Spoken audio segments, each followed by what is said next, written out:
But what are your thoughts on James Trafford? 'Cause obviously, like we said, Donnarumma is 26. Yeah. Buffon, the last Italian great goalkeeper, went on until his 40s. There's no room for him there.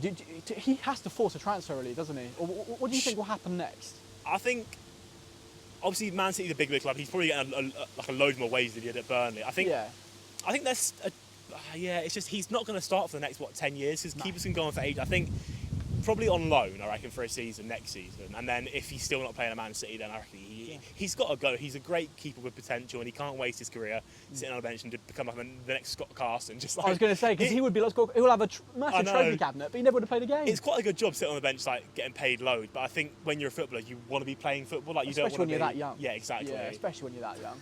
You have to do it. The latest guest in the Block 44 podcast. So I'd probably say one of the other issues within the Premier League, obviously, we still have the 3 p.m. blackout of broadcasting, but just broadcasting in general. It's how much do you have to spend a month to get TNT Sports, Sky Sports, Amazon Prime? It's everywhere, unless you've got a dodgy stick, which no one should have. We don't endorse this. But you do have to spend a lot of money to be able to access football in this country. I think especially with the 3 p.m. blackouts, obviously, I think they were put in place to get more fans to go to games, but obviously, more fans are going to the end. And I think where there's, for example, Bournemouth, we got really small capacity, and if you can't get a match ticket, you can't watch it without doing other methods, which obviously aren't good. But you can't watch them without doing other methods, and it's so expensive to buy Sky Sports, and your team's on there once a month if you're a small team. If you're a big team, probably each week. But it's so expensive. It's pushing the fans out of the sport, and if you want to go to the games, you've got to fork out an arm and a leg to get a match ticket. But I feel like because it's all it's like Sky, TNT. I think there should be one platform. I saw that like a Netflix for the Prem. Yeah, I saw that. Like £25 a month, all the games. I think that's perfect. It's not charging fans too much, and it's not extortionating the fans for it's just way too expensive for fans to watch their teams play once a month. It's really not worth paying that, I think. It is. It doesn't stop the pyramid whatsoever. Obviously, Ligue 1 have done the thing where they've got the subscription now because they didn't get any sponsorship for it. But when you look at it now, especially when you look at the bigger squads, it's built for tourists. It's like if you want to go to Anfield now, the price of an actual ticket, they've priced out local fans, and TV's priced out local fans. Also, you can't even watch it on TV. So where is football now even going? Because fans are being priced out even attending at the stadium. So where is next? Do you think they do have to get rid of that ban at some point and just have a subscription for the Premier League? I think surely, obviously, it's been put in France, and I think it's obviously working well. Fans can watch more of the games. And with in Spain, I think they've moved the Barcelona game to the USA for fans can't fly out there to watch. I think it's a game in around Christmas time, Barcelona versus some other team, and they've moved it out to be played in, I think it's Florida or something like that, which I think is crazy. I think it is, as you said, it is more for tourists now. The match tickets, the match tickets are just. Got to see. Well, the plan. I wore this today because I was hoping that we'd get a Brighton fan in as well, to be like a South Coast one, excluding Pompey. We're going to the Championship one. But well, I hope so. I hope I survive as well, really. but no, I hope so. Yeah, but I just think in terms of football in general, it's pricing the fans out too much. Match tickets are expensive. You can't even watch your teams play. So at what point does it get to the point, like you said, where you have to get rid of that 3 p.m. blackouts if fans who can't get these matches, who can't afford them, can actually watch their team play? Because it's not fair to have it on your phone, just watching the ball across the screen, and on apps apps where it just shows the passing.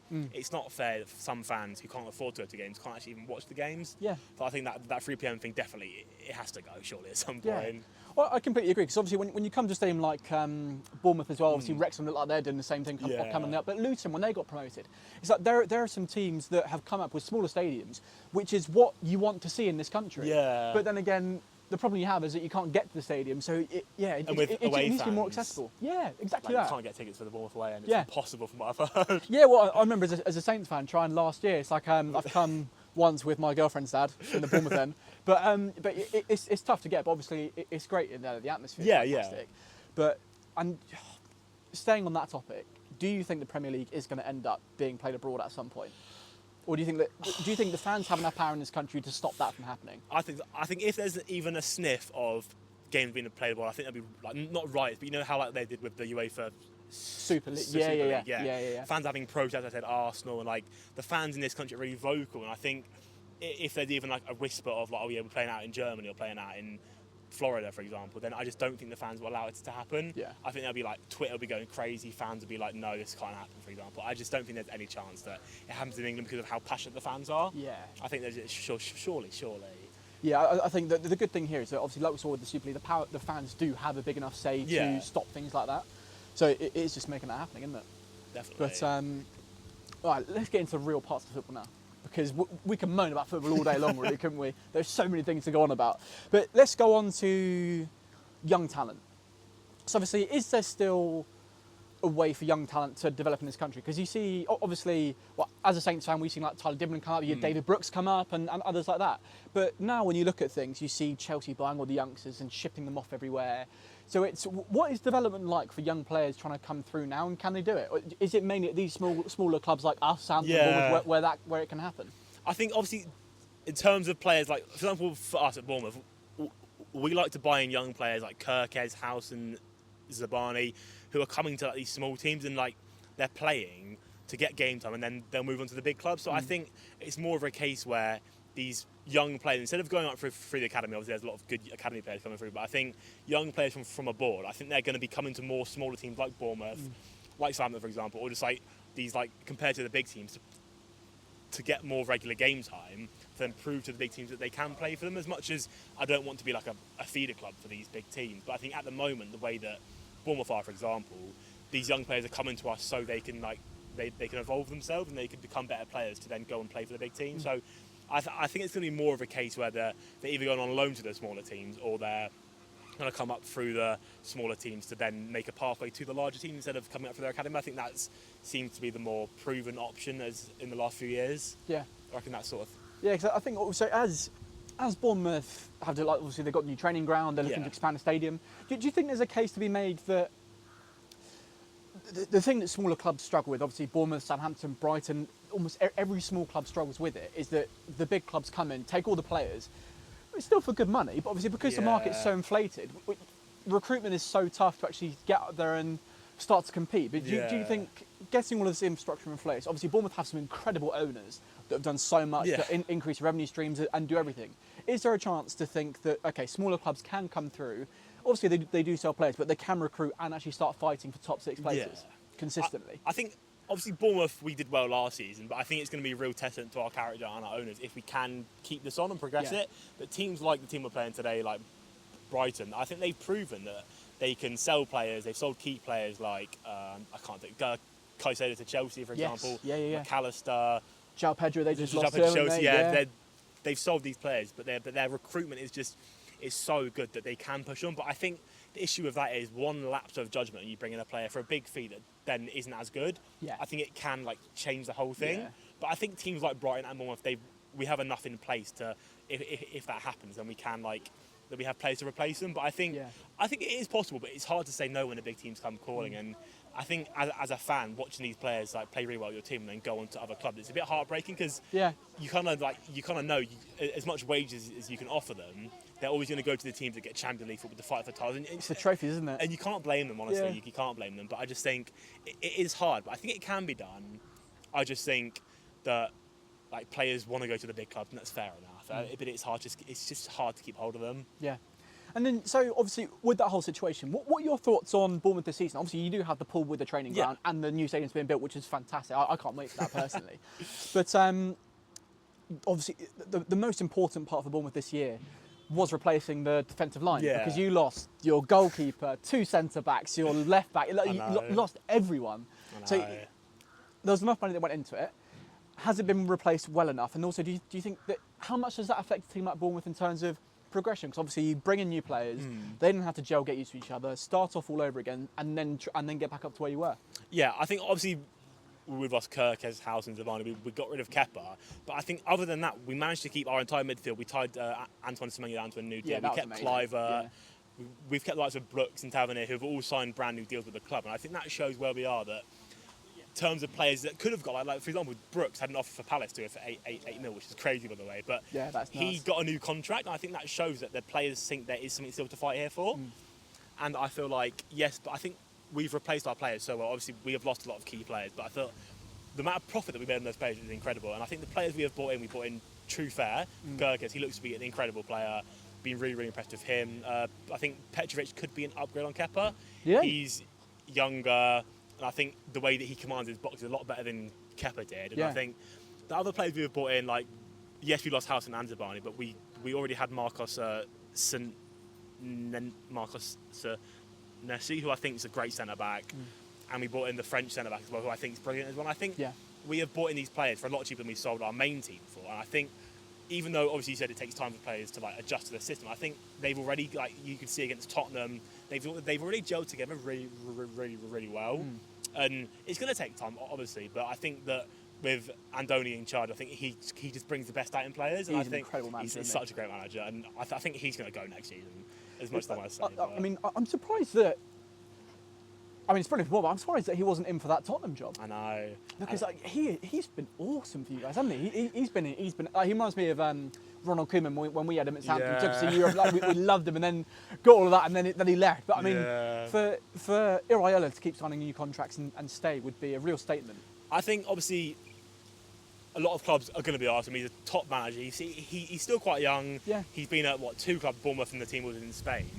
And I think obviously the way that he plays football, the way that he's proven he can evolve these young players, I think obviously a lot of teams are going to be after him. But I think going to Tottenham in that exact moment, I think it would have been a risky move for him because obviously Thomas Frank's a great manager, but Tottenham have made some good signings. But I think in the moment they were sacking Andrew with, they were a bit unstable, not properly. But I think in terms of as a manager, I think he chose to stay at Bournemouth because obviously he believes in the project. I'm hoping so anyway. And I think he's come out and said that he doesn't like to leave on a contract that he doesn't like to walk out of a club without I can't remember the word is without watching out his contract, for example. Yeah, that makes sense. Yeah. So I think obviously it's a big, if we can get him tied down to a new contract, it'd be brilliant news. But it's going to be hard because he's a great coach and it's going to be really hard. Yeah, I mean it will be tough, but Bournemouth can keep just building what they got. Obviously the owners are investing in everything they need to.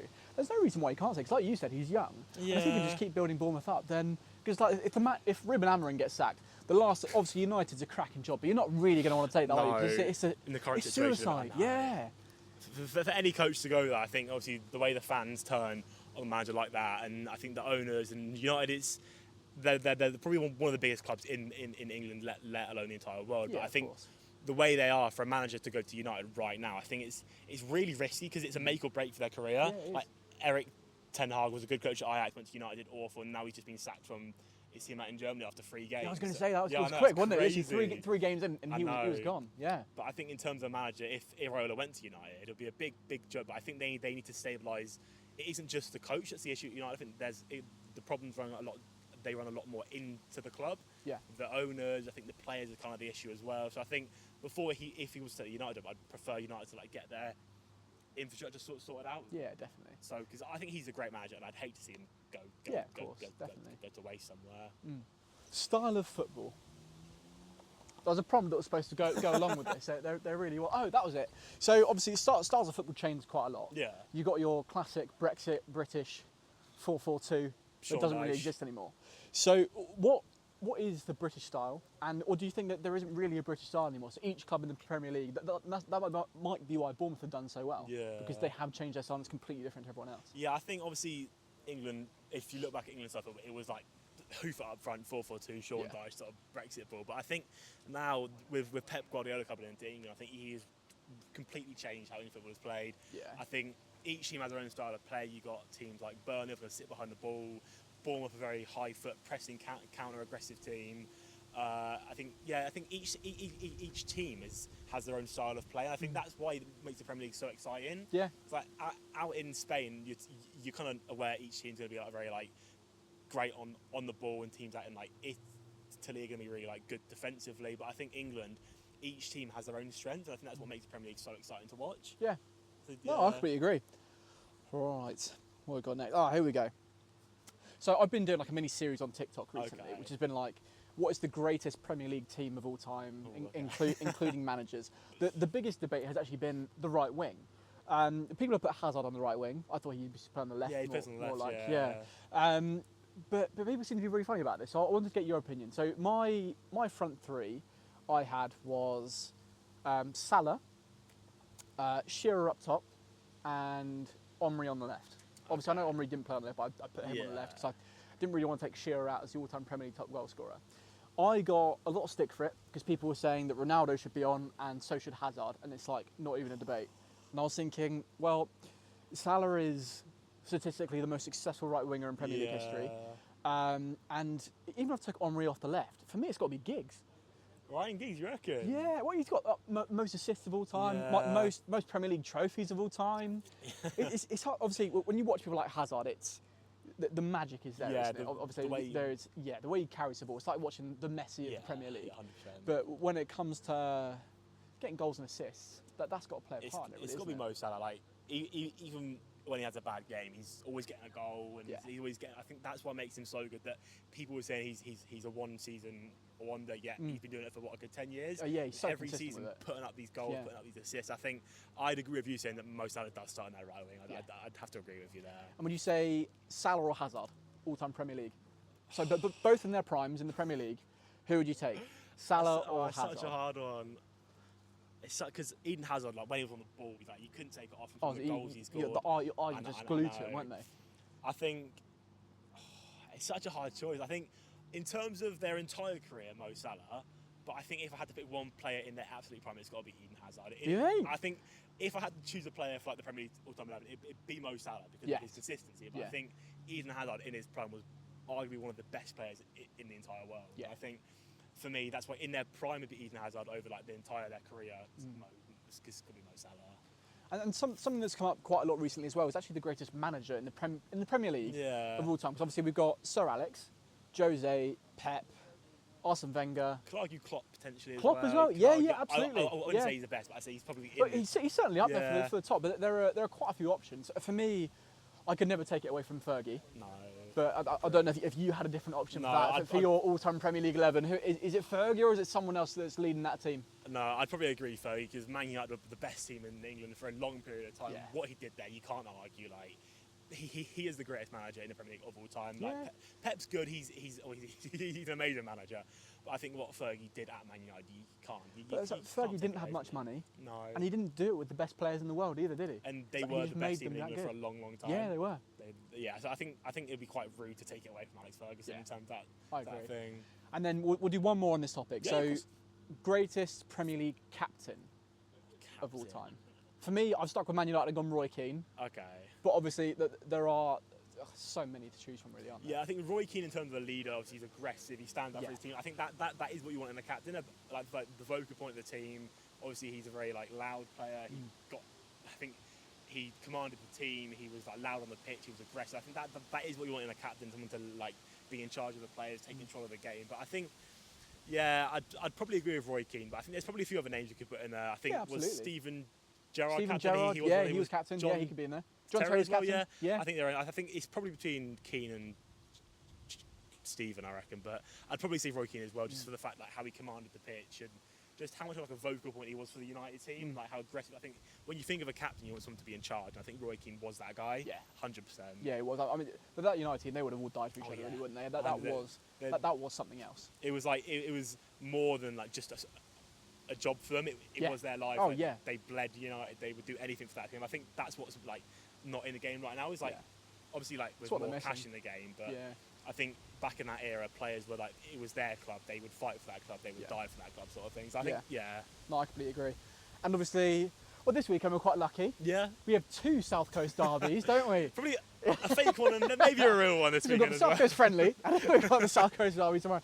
But let's go into derbies. So obviously,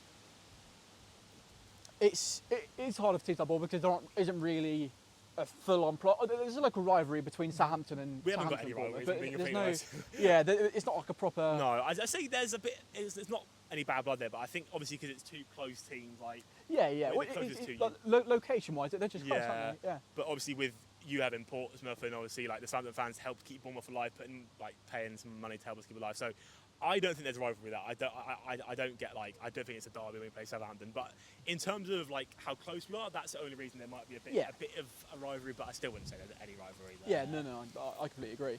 And then going on to tomorrow, we do have the South Coast derby, the proper one, which you could probably say is one of the most fierce ones, probably in England, really, couldn't you? 100%.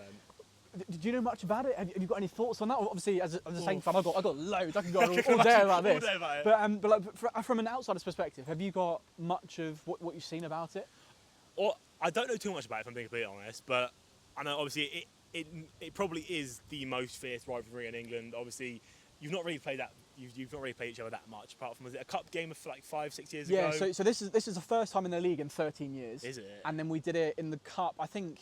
It was in the 2020 I think you won like 3-0, we had 4-0, Danny didn't Ings. Yeah, 4-0. Yeah. They were beaten 4-0 at home. Smashed them.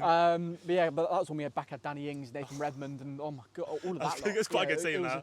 Yeah, it was a while back. Yeah. But I haven't played them in the league for 13 years. Yeah, but I think in terms of as rivalry go, it is one of the most intense. I've seen the way, I might be wrong, but I've seen like the police are trying to separate the Southampton and Portsmouth fans tomorrow to make sure they're not walking through the same area. Yeah, so it's completely. I'm keen to get your thoughts on this actually as well. So what they've done is every single away fan has to, like, if you're attending the game, the only way you can watch the game is you have to get the bus from Fratton Park. Okay. And the coaches park right outside the turnstile, so there is zero fan interaction. Really? And then they come in there. The train station is closed. You cannot go into any Southampton train station because there are scheduled maintenance, apparently. But as soon as you get out Southampton, Portsmouth, it's all fine. Yeah. So you've got that, and then obviously afterwards they'll keep the bubble there, and then they'll get the fans straight onto the coach and off again tomorrow. I mean, I'm happy about the violence not being there, being at the stadium, but then again, I feel like being there and having that interaction of having fans in the bubble screaming and shouting at each other, it does add to the whole derby factor. Yeah, I think obviously violence, like, I don't condone anyone fighting in a football game. Like, I'm sure you don't either. But I think, like, as much as you don't want violence, like, it kind of takes away the fact from the rivalry that, like, the fans, the only time they see each other is inside the stadium. And if they can't even, like, I think if they were walking separately with like police in between, they can still shout at each other. I think that's exactly a much better solution. Yeah, in the bubbles. I think it kind of takes away from the fact that, like, the fans can't, like, even have any bit of, like, rivalry there. And I get it's a safety factor, which I think is perfectly understandable. But you can understand why they do it. Yeah, absolutely. But have you been to St Mary's? Yes, I have. So you know where the away end used to be? Yes. Where it used to be. Yeah. So it's now changed. Oh, it's changed. So now that whole section is now safe standing. Okay. So where all the noisy Southampton lot, where everyone's on their feet chanting the whole game, the away fans are now on the complete other side. Oh. So you don't even really get that part of it either. So where the ultras are, if you don't really call them ultras in England, but where like the big fans are on their feet and safe standing chanting all game, are on the complete opposite side of the stadium to the Pompey fans as well. So it's just. I think it's killed it off, just that little bit, hasn't it? Especially 13 years you waited for like a proper league game, and the fact that you're not even going to see them, like you can't even have a bit of banter, or you can't even like shout your shit, for example, and they probably won't even hear you from outside the stadium. Like it's just a bit like it's taken away from the fact that you've been waiting so long for it, and I get it's to stop violence, but I think that's just taken away from the fact that like you've waited 13 years for it, and there's not even like you can't even go through the town and just like have a bit of like banner or like a bit of a rivalry. Like, I think that's just taken away from it completely. It's not 13 years, as I said before, like, it's just a long time to wait, and it's just like, you can't even have like a bit of interaction with a Portsmouth fan that's not from the other side of the ground. Yeah. So I think that's probably quite frustrating for you. Got our friend back again. Dog's back. I can imagine that's quite frustrating for you as a Southampton fan. You waited that long, you can't even like shout. Yeah, obviously, you wish there is a bit more. Yeah. But then again, from a safety perspective, I'm happy I can walk back to my car. You can walk safely. Like, just safely without having 100%, anything happen. 100%. But yeah, no, it definitely does take away from the rivalry as well. And then obviously, we do, as football, we do have to touch on this topic, which is VAR. Obviously, Bournemouth have been, well, apart from the opening game against Liverpool, Bournemouth have been really, really unlucky with this in particular. And it's just, is it time for it to go? Because it's clearly not ready to be around yet.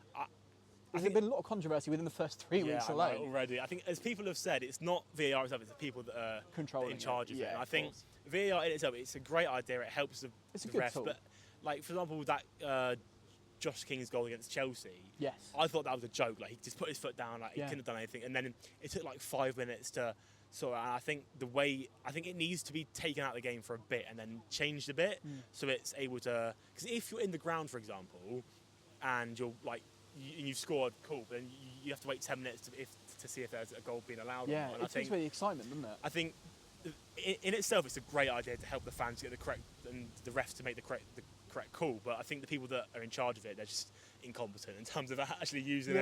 Yeah, but they're incompetent on and off the pitch, aren't they? Because like VAR on the pitch, but it's like when you go to rugby, cricket, it works perfectly. Yeah. It's a good tool to have. It's just football. But it's just if PGMOL coming out every single weekend Saying apologising because they get it wrong, and you it's can't like, do what's the anything point? about it. Like, they've apologised, but you've cost them 3 points. Yeah, exactly. To that, get relegated, and that brand new thing where the ref has to announce it, I think I hate that. It's like they announce it, but they don't even give it any context around it either. So it's like you might as well just let the screen do it, because if you're not going to give the context around it, what's the point? It was like in the Chelsea game when he gave the pen instead of just doing like that, he went like that, and he went, after careful review, I've decided to like the foul, and they went like that. Like it just took away from the fact that like you wanted to see the point of the spot, and you just stand over Mike going like blah blah blah blah blah. I think it just kind of like takes away from the fact that like it's a penalty. You've just got to stand there and just hear some bloke waffle. Yeah, but I feel like that part's very Americanised. Yeah, really. it is definitely 100%.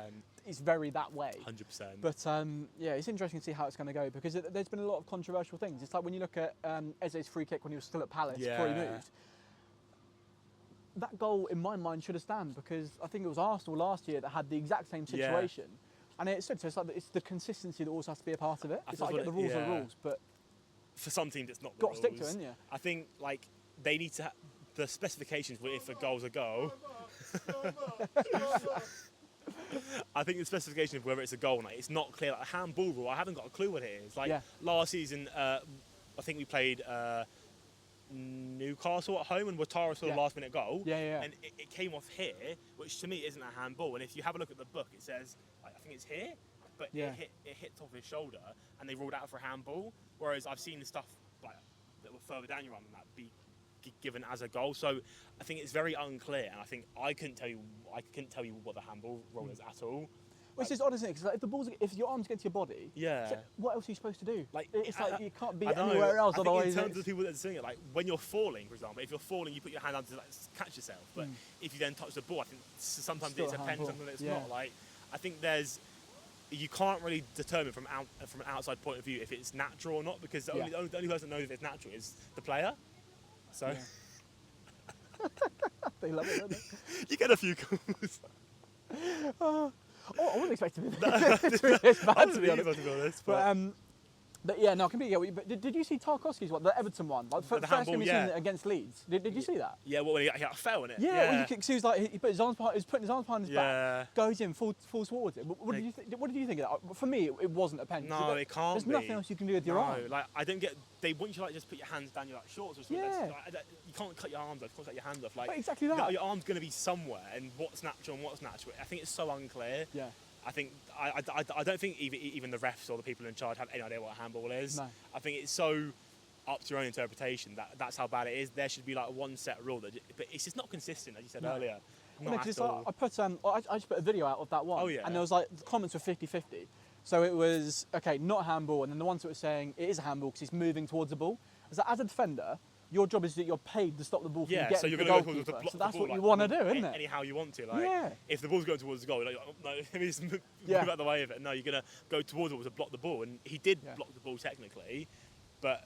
Yeah, I think it's quite a harsh one. I thought. Yeah, definitely a bit harsh. It is, but again, it's finding the consistency 100%. and figuring out what the rules actually are in the world of football. I think that the rules they change for like the big teams and the smaller teams. Yeah. Like, as much as people say there's definitely some bias. 100%. Definitely, 100%. Yeah, because it's like if you look at statistics, Bournemouth. I think Bournemouth actually the most hard done by VAR. Yeah, I think they've been quite badly. And it's like and like. It could be like they're doing it on purpose, or even like a bit of subconscious bias where like they're a big team, so okay, they might get a bit more lenience, like in the back of their mind maybe. Yeah. I don't know, but I think there's definitely a bit more bias towards certain teams in the Prem than other teams, and I think I just think it's just so inconsistent. I think what one call can be gave one week isn't given the next week. It was like that Eze free kick. I saw a free kick like you said by Arsenal being scored. It's the exact same thing, but the Eze one ruled like it was Palace, but. It is funny how it works. One. But then if we take that to, you can even take that to the contract situation now. So moving away from VAR. Yeah, of course. they've got the sort of like a mini weekend headline sections. Obviously, we've got another Donnarumma who's going to be starting. James Trafford is out of the well, he's going to be on the bench, but he's essentially out of the Man City fold. But we've got Isak, who's potentially making his Liverpool debut this weekend, which will be very interesting. Obviously, an interesting situation. He forced his way out. Oh, I know, yeah. But he could be making his debut. What are your thoughts on the situation? Do you think he could start today, get scoring against Burnley maybe? I saw somewhere, obviously, he's not played in a few weeks, I think. So, obviously, he came off the bench for Sweden, I'm pretty sure. So, I don't think he's going to start straight away because I think, obviously, going to a big club, if he got thrust in like, the game straight away, I think there's a lot of pressure on him. Obviously, after what's gone down at Newcastle, which is a bit iffy, I think there's going to be a lot of eyes on him, and I don't think Arne Slot's going to want to put him under that pressure like straight away. Yeah. As much as it's a big move and he's a professional, he needs to handle the pressure. I think he needs a bit more time to like, adjust before he's starting for them. So I think he'll be on the bench today.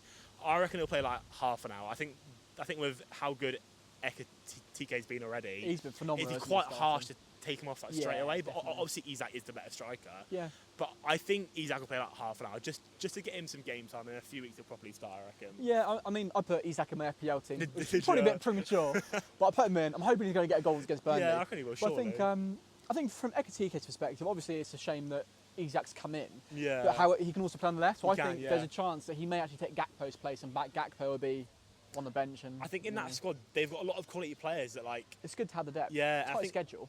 And with the right back position as well, they've got Bradley, Frimpong, and they've also played. Szoboszlai has been there. He's been really good there. He can't then play in midfield because then you're taking out Alexis McAllister, and you're taking out Ryan Gravenberch, you're taking out Curtis Jones. So I think they're going to have to upset some players, but I think they've got a big schedule, so I think the players will be kept happy. They've got Champions League, Cup games, Premium, so I think they can rotate it well. But it's exactly that, Nick, because you need that depth to go into the Champions League, the FA Cup, the Carabao, and the Premier League. 100%. So you need that, because for them, you want to win every single thing that you're in, don't you? So by having top strikers across each, they're still probably each going to get at least 20 games. Surely. 25 games even a season, depending how far they get. I'd hate to be in Arne Slot's position, though, to actually like choose who starts. It'd be such a headache, honestly. It definitely would be.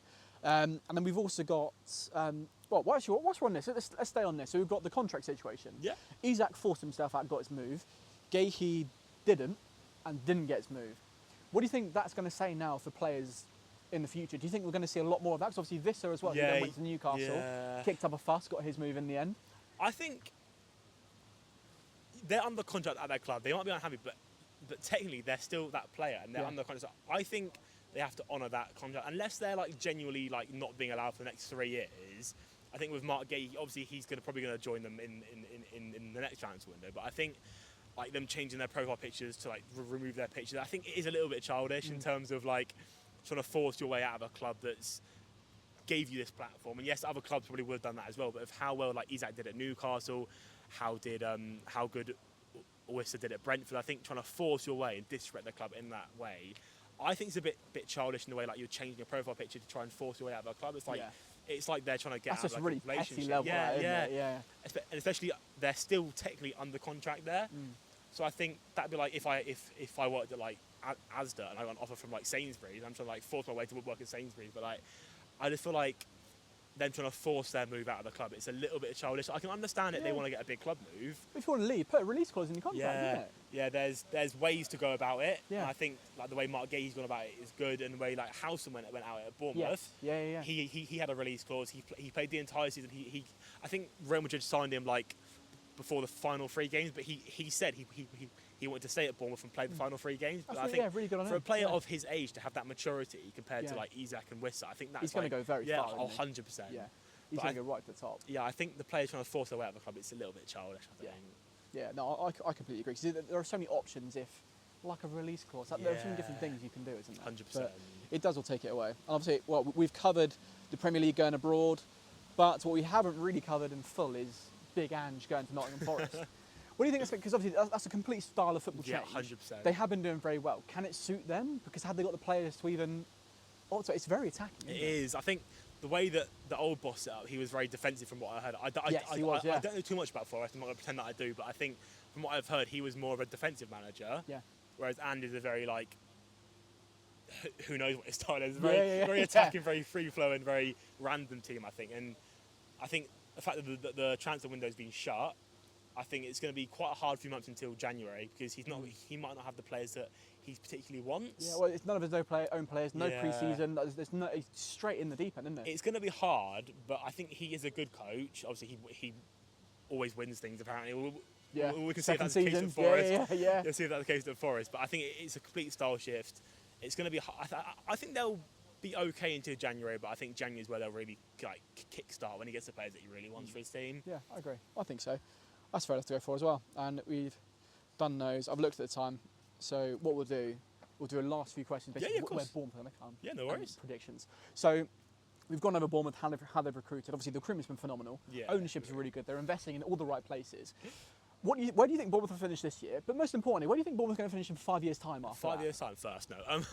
Like I said, I reckon 5 years' time, I'm hoping... I think these next few years with Bournemouth are establishing ourselves as a high mid-table team, like not like a relegation team, like a... I think you're way too far away from that. As much as I don't want to do what Palace did, come in 12th every season, but they've won an FA Cup, so is it that bad? I don't know, I take that with a heartbeat, but I think it's about establishing ourselves as a Premier League team once again, like trying to fight for 10th, maybe pushing for that European space each season. But I think 5 years' time, I reckon we'll be 8th. I reckon we'll be like around where we are now. I think it's going to take some time to try and, if we want to push on to become a big club, that's going to take like a good 30 years, if I'm being honest. But it's not a quick thing, is it? Especially with the PSR rules and everything now, But I say 5 years' time, 8th, and this season I reckon we'll come 10th. Yeah. I think that's fair enough. I reckon in 5 years' time, I think Bournemouth can definitely be pushing for European. If they stay on the same trajectory, pushing for European football, definitely. And there's no reason why not. But let's go top 4 this season. Who do you think is going to win the league, and who do you think is getting the Champions League spots? First, I think it's got to be the champions from last season. Yeah, Liverpool looking like they're going to win it. Their team's really, really good. I'd say Man City, but they haven't really started off that well this season. No. So I reckon they'll come first. Liverpool. Second, I'm going to say Chelsea. I've been impressed by Chelsea. I think Chelsea have been really, really good. I think they've got they've got so many players, some great talent in that team. I think they'll come second. Third, I'm going to say... I'll say Arsenal in third. I think they got Victor Gyökeres, they've got Eze, they got some good players in their team. I'm going to put Man City in fourth again. As much as they've recruited well, I think it's going to be another transition period. Obviously, they've got rid of a lot of key players like Kevin De Bruyne leaving. It's going to take some time. So, I think second, third, and fourth will be very, very close. Yeah, I agree. I think first is nailed on in my opinion. The cherries. I think first is nailed on, but I think second, third, and fourth it could go anywhere. If I'm being really honest, but I think that's probably what I'd go for. That makes sense. And then, what are your thoughts on Arsenal within that situation? Obviously, do you think Arteta can take them all the way to win a trophy of the Premier League or the Champions League sort of calibre? I think he's done well at Arsenal. He's turned them into title contenders, I wouldn't say that he's turned them into a title winning side, but he's turned a very poor Arsenal team into a title contending side, which has been really, really good. But I think if they don't win anything major this season, I think he has to go. I think Arsenal have a good team. There has to be a conversation about that, doesn't there? Because obviously the thing with Arsenal is that they don't want to win; they just don't want to lose. Yeah. And it's that point. Like they're very defensive. They like to get their draws in, but they need to start winning if they actually want to be up there. I think they want a coach in who's going to cut as much as I think is a good coach. I think they need a coach with experience who's going to come in and say, right, we're going to win things. Like here, we're not going to take coming second or third. Yeah. I'm here to win something. Like to set up to win games, to bat a team, which Arsenal can do. But I think to go to that next. They usually set up like that, don't they? Yeah. Actually play like they mean to. It's like when you watch them against United. Yeah. They scored that goal and it was like part of the bus. It's like, what are you doing? It's just from a corner. Top team, you've got to keep going and going and going. Like teams like Man City, teams like Arne Slot's team, they would just keep pushing for more goals. They can smell blood, score a few goals. But I think Arsenal, the way it's set up, they want to win games. They don't want to lose games. Yeah. No, they don't want to lose games. Yeah. That's what I mean. Like they're comfortable with a 1-0 corner win, which I think, yes, it's 3 points, which is fair enough. But I think to be a champion, you have to be. Yeah, you have to be more ruthless. You have to take your chances. You have to kill off teams like properly. Yeah, I agree. And I think And then let's go to the other end of the table. Okay. Who are your 3 to go down? So for me, I've pegged Sunderland to stay up. Yeah. So I think they've recruited so well. I do think they'll do well. But who do you think is going down this season? I'm going to say, I'm not sure if you agree, but I think surely Burnley, right? I think Burnley. I don't think they're a bad team, but I think compared to every other team. I don't think they're as good. They haven't got the quality. I don't. Yeah, no, I agree. Yeah, Scott I don't Parker's- think we won't see another Southampton in the Premier League for a while. No. we won't see a season like that for a lot. We won't talk Hopefully, about it if you don't yeah. want Well, I don't like talking about that. I don't want to brought up really. But yeah, no, sorry, carry on. Yeah, so yeah, No, yeah. I think Burnley rock bottom. I Yeah. can agree with that. Yeah. I think I don't mind Leeds, but I think they once again aren't as strong as other Premier League teams. Yeah. Like you look at teams like Wolves and Brentford that are also tipped to go down. Leeds aren't that strong compared to them, so I'd probably say Burnley and Leeds. Then I think the third one is so up for grabs. You could say Sunderland, but they haven't got the Premier League experience. But as you said, they've recruited really well. Then you got Brentford, don't look as good as they did last season. They've lost Thomas Frank, Christian Norgard, Wissa, and Buemo. yeah. You forget how much they've lost, I know. don't you? And then Don't they? You think about Wolves as well. Yeah, I think they'll struggle because Strand last time has been there long, and he's already looking like people are banging the door for him already, aren't they? Yeah, I'd probably say Leeds, Burnley, and Brentford. I reckon. You think Brentford? I'm going to say Brentford, but Yeah. I think it could be Sunderland or Wolves there. Yeah, no, I think they'll be around it. But I hope Sunderland stay. I hope a team stays up, because if there's a hat trick of teams that go up that come straight back down, It's just boring, isn't it? It says a lot about the league. Yeah. Because it's just you want to see. Obviously, some will always go straight back down. Yeah, 100%. But you want to see at least one, if not two, stay up and to try and prove to the make other a name teams for in the themselves. Championship that they can stay up. Yeah, otherwise it's just a yo-yo, isn't it? It's like you'll see Southampton come up and down with Ipswich and Leicester and all the others. It'll just be because obviously Burnley did it last time. Yeah. So something's got to change there, isn't it? But we'll see. Only time will tell.